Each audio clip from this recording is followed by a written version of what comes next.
ने ऐसे सभी लोगों के लिए एक बहुत बड़ी राहत दी है जिन लोगों ने लोन लिया हुआ है और वो लोन नहीं चुका पा रहे। चाहे आपने पर्सनल लोन लिया है, एजुकेशन लोन लिया है, गाड़ी का लोन है, हाउसिंग लोन है, आपका एप्लीकेशन से लोन लिया है, लोन अगेंस्ट प्रॉपर्टी लिया आपने आपने कहीं से भी कोई लोन लिया और यदि आप लोन नहीं चुका पा रहे हैं तो आरबीआई ने ऐसे लोगों के लिए हेल्पलाइन नंबर भी जारी किया है, लिंक भी जारी किया है। आप वहां जाकर के शिकायत कर सकते हैं। अगर आपने अपने बैंक में पहले एप्लीकेशन दी और बैंक ने आपकी एप्लीकेशन पर सुनवाई नहीं की तो आप सीधा आरबीआई में कंप्लेंट कर सकते हैं। मैंने पहले ही बताया था, आरबीआई जनता के हित के लिए काम करने की कोशिश कर रहा है। हम जितनी भी एप्लीकेशन दे रहे हैं आरबीआई उस पर संज्ञान ले रहा है। अभी वित्त मंत्रालय जब मैंने टीम भेजी थी उन्होंने बताया था कि आप जो जो फाइल यहां भेजते हैं वो सारी फाइलें हम आरबीआई को भेज देते हैं और आरबीआई उनके आधार पर एक्शन ले रहा है। अभी पहले भी हमने देखा था बहुत सारे एप्लीकेशंस को जो अवैध तरीके से उगाही कर रहे थे, लोन दे रहे थे, लोन के कुचक्र में लोगों को फंसा रहे थे, दलदल में फंसा रहे थे। ऐसे बहुत सारे चाइनीज एप्लीकेशन को बंद किया गया है। लगातार हम ऐसे एप्लीकेशन की जानकारी भी आरबीआई को दे रहे हैं और आरबीआई संज्ञान ले भी रहा है। अब आरबीआई ने नया दिशा निर्देश जारी किया है रिकवरी एजेंट्स को, सारे बैंक को। अगर कोई भी व्यक्ति रिकवरी एजेंट रखता है, बैंक रखता है, कोई एनबीएफसी रखता है और रिकवरी एजेंट जाकर के किसी को रिकवरी करने की कोशिश करते हैं तो बदतमीजी नहीं कर सकते, मिसबिहेव नहीं कर सकते, गाली गलौज नहीं कर सकते। और साथ ही साथ आरबीआई ने बताया यदि आपने लोन लिया है तो लोन लेने के नाते आपके भी कुछ अधिकार हैं। जैसे मान लीजिए आपकी स्थिति खराब हुई, बहुत सारे लोग बता रहे हैं कोरोना के बाद, नोटबंदी के बाद, कई लोगों ने बताया जीएसटी के बाद उनका व्यापार बंद हो गया, नौकरी छूट गई और उनके पास कमाई का कोई साधन नहीं रहा। तो आरबीआई कहता है यदि आपकी स्थिति जेन्युइन है और आपके पास कमाई का साधन नहीं रहा, जब आपने लोन लिया था तब आपके पास कमाई का साधन था, तो आप ये जानकारी सबसे पहले अपने बैंक को दें, बैंक को बताएं। और मैं भी बार बार बोलता हूं, बैंक के साथ कम्युनिकेशन चालू रखें और बैंक के साथ जितना भी कम्युनिकेशन करें सब रिटर्न में करें, कोई भी ओरल कम्युनिकेशन ना किया जाए। क्योंकि जब आप ओरल कम्युनिकेशन करते हैं कल को आपके पास कोई प्रूफ नहीं होता है कि आपने बैंक से क्या बात की और बैंक ने क्या जवाब दिया। जब भी आपकी स्थिति खराब है, आपको लग रहा है आप ईएमआई नहीं पे कर पा रहे हैं, पहली बात तो कोशिश करें बाउंस ना होने दें। मैंने बार बार कहा है अगर 3 लगातार ईएमआई बाउंस हो जाएंगी तो आपका केस एनपीए में हो जाता है, तो बेहतर यह रहेगा 3 लगातार बाउंस ना होने दें। फिर भी अगर आपको लग रहा है आने वाले समय में आपकी स्थिति खराब हो सकती है, आप उतनी ईएमआई नहीं पे कर पाएंगे, बैंक से जाकर के बात करिए, रिटर्न में बात करिए, लेटर दीजिए कि मेरी अभी स्थिति ऐसी है, मैं ईएमआई भर पा रहा हूं या नहीं भर पाऊंगा, या आगे मेरी स्थिति खराब हो सकती है, या वर्तमान में नहीं भर पा रहा हूं, मेरा लोन को रीसेटल किया जाए।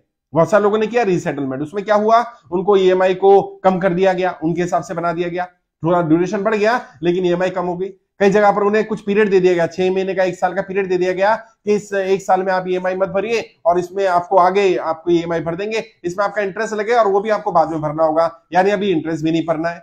तो अगर आपको लग रहा है आपकी स्थिति 6 महीने साल भर में ठीक हो जाएगी तो इस तरह का समय ले सकते हैं, लोन को रीसेटलमेंट करा सकते हैं, रीएडजस्टमेंट करा सकते हैं जिसमें आपकी डेट आगे पीछे हो जाती है। कई बार कई लोगों ने बताया कि मेरी ईएमआई जिस डेट को आती है और अमाउंट मेरा उससे 4 दिन बाद आता है तो हर बार मुझे पेनल्टी लग रही है। तो ऐसे लोग क्या कर सकते हैं, बैंक पे जाकर के एप्लीकेशन दे सकते हैं कि मेरी ईएमआई की डेट को एक हफ्ता आगे बढ़ाया जाए, तो उससे क्या होगा, आपको जो पेनल्टी लग रही है बंद हो जाएगी।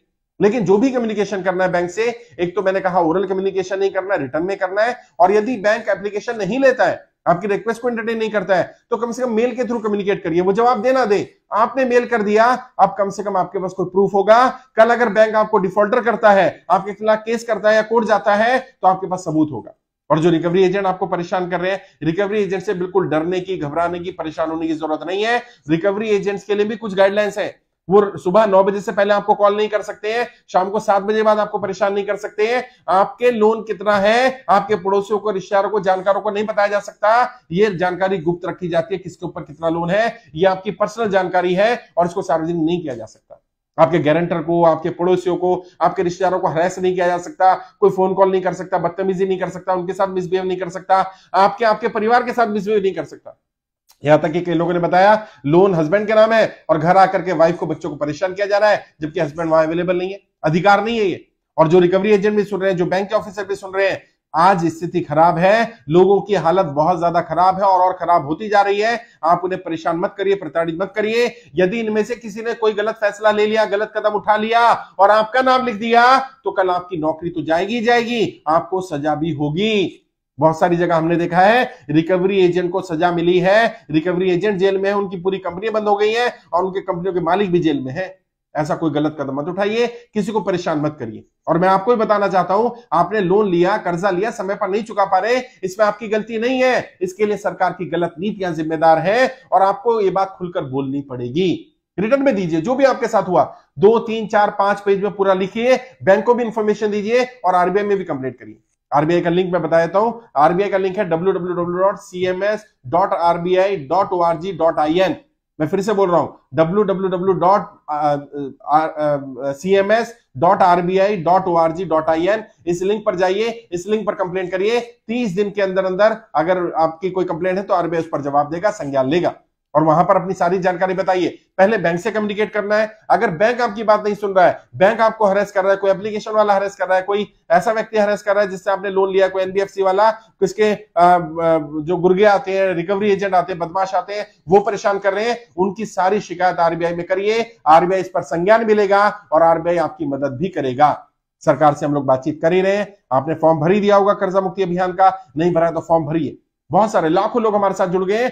6 बार हमारा डेलीगेशन जा चुका है वित्त मंत्रालय, लगातार उनसे बातचीत की जा रही है और मुझे पूरा विश्वास है आज नहीं तो कल सबका कर्जा माफ होगा। कोई गलत कदम मत उठाइए। आप कर्जे की दलदल में फंसे, इसमें आपकी गलती नहीं है, इसके लिए सरकार की गलत नीतियां जिम्मेदार है और आज नहीं तो कल सरकार को इस पर संज्ञान लेना पड़ेगा। सरकार को सबका कर्जा माफ करना पड़ेगा। हम सब संगठित होकर के एक दूसरे की मदद करेंगे, इस आपदा से, इस बुरे वक्त से जरूर पार पाएंगे, हम जरूर सफल